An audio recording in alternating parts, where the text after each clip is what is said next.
है जितनी आसानी से ट्रंप इस बात का जिक्र कर रहे हैं। विपिन शर्मा मेरे साथ मौजूद हैं। विपिन जी, मैं आपसे एक चीज पूछना चाहता हूं।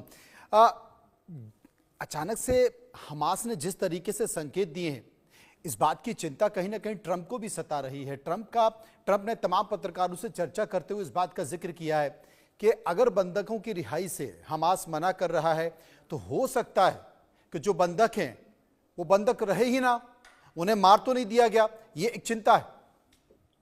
यहाँ देखिए कई तरह की संभावनाएं हो सकती हैं यहाँ पर, क्योंकि यहाँ पर देखिए बड़ा दुख हो रहा है मुझे बोलते हुए, जैसे हम इंस्टॉलमेंट्स की बात कर रहे हैं, इंस्टॉलमेंट्स किश्तें, तो यहाँ पर आपने मतलब ये मानवता देखिए कितनी शर्मसार हो रही है कि यहाँ पर जिसका हवाला खुद डोनाल्ड ट्रंप कर रहे हैं, तो यहाँ पर बोल रहे हैं कि आप उनको जितने बंधक आपके कब्जे में हमास के, तो आप उनको सबको एक साथ छोड़ें, लेकिन आप किश्तों में छोड़ रहे हैं।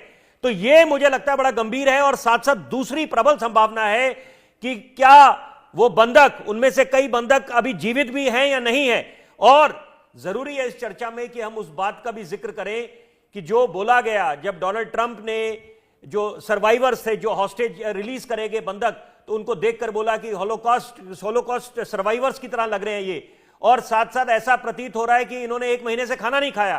तो इसके अपने बहुत कुछ मायने हैं, क्योंकि घूम फिर के सवाल यह पैदा होता है कि ये शुरुआत किसने करी।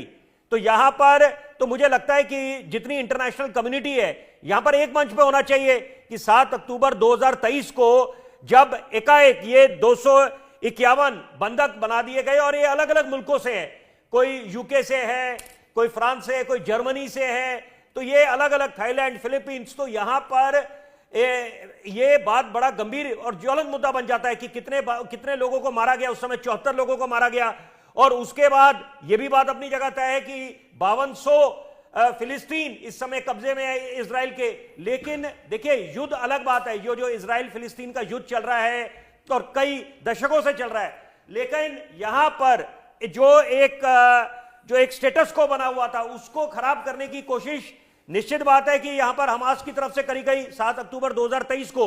और अभी भी जब ये सीज फायर, ये जो समझौता हुआ, उसके तहत जो बंधकों को छोड़ना चाहिए था वो ऐसा नहीं हुआ, जो फलस्वरूप की यहां पर हम देख रहे हैं कि बिल्कुल ये जो अपेक्षा करी जा रही थी डोनाल्ड ट्रंप से, जब 47वीं बारी उन्होंने अमेरिका के राष्ट्रपति का कार्यभार संभाला, तो बिल्कुल एक साफ संदेश दे दिया कि all hell will break loose.